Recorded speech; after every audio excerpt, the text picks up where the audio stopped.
guys, this is Reserve Chip, and welcome to part 2 of the Gundam Battle Assault 2 Basic Guide for Gundam DeathScythe. If you haven't seen part 1, please do so. The link will be in the description, so it'll be easier to find. In part 1, we went over the move list, teleporting mechanics, basic strategy for approaching, and some basic combos. Now I'm just gonna just gush about how much I love DeathScythe. If you're an experienced veteran of fighting games and you happen to be watching this video, all you really need to know is that he has a special that does 5 hits. So whether you're guarding or being hit, you're stuck in hit stun for a while, and that special can combo to and from an unblockable that sends you into the air. So that's really all you need to know. He can combo to and from unblockable. And he can put you in hit stun, and while you're in hit stun, he can just whack you with that same unblockable that will combo into the same move.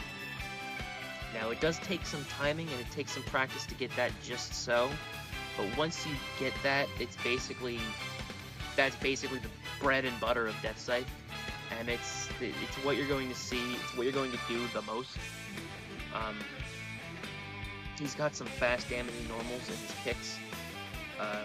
Flying Tackle's a great move for approaching, and it's pretty safe since it sends you right back usually. The teleports are awesome.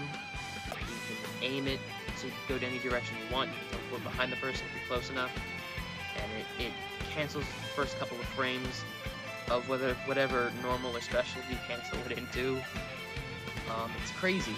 And his Mega Special, which does not seem like much at first glance, especially the way I showed it to you guys in part 1, because in part 1 I kind of used it to just add a little bit of extra damage to combos, so at first glance he's like, oh, it's kind of like Ultron Special, where you only use it to extend combos.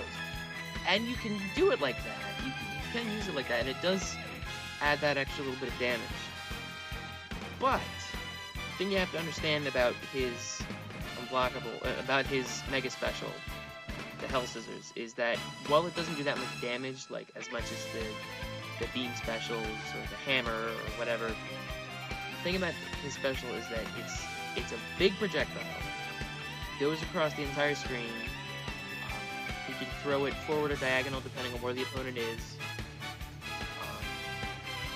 It's fast, and it's unblockable. So let's say you're in a position where you're fighting either Wing Zero, or Heavy Arms, or even Dragon Gundam, or any character that has a lot of projectiles and is good for zoning, playing people. And let's say you're on the other side of the screen, and you don't feel like using teleports. What you can do is just throw his Mega Special, and he'll throw his Scythe, and basically just stop whatever your opponent is doing. It's unblockable, and it causes knockdown. So they've been knocked down, and then from there, you can run right over, lay down an Atomic Slash, combo that into the unblockable in the air, lay down another Atomic Slash, and the damage, the loop of damage just starts right the heck over again. It's awesome. I love DeathScythe. You almost cannot go wrong by picking this character and learning with this character. He's got a few counter picks that he has to worry about. The Hydra Gundam, which is a curse word. In my opinion, I hate that Gundam. The Hydra Gundam, which blocks unblockables, and that's a big part of DeathScythe's game. You know, not being able to be blocked. So Hydra Gundam, and that's probably the biggest threat. There's the Xiong, the Quinn Mantha, and I think Double Zeta. I think it's just those 3.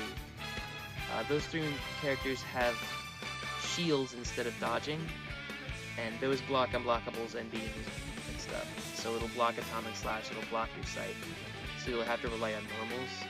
But even then, Xiong sucks, Double Zeta sucks. Quinn Mantha's good, but he's big, so he's pretty slow.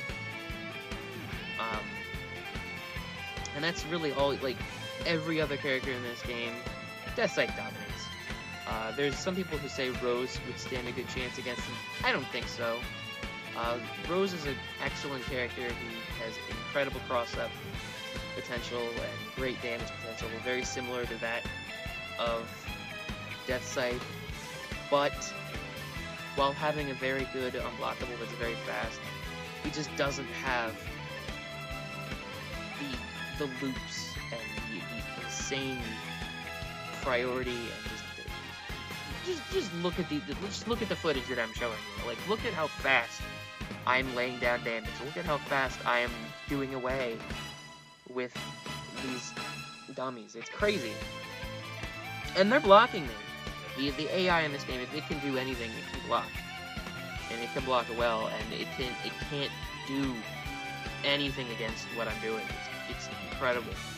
And I know that's really not saying much, because, you know, like, I can't, right now, I can't give you footage of PvP, but just, if you know anything about fighting games, and if you watch this footage, you can tell that, like, this character has so much potential to do so many crazy things, even more so than what I showed you in part 1, and even more so that I'm showing you right now.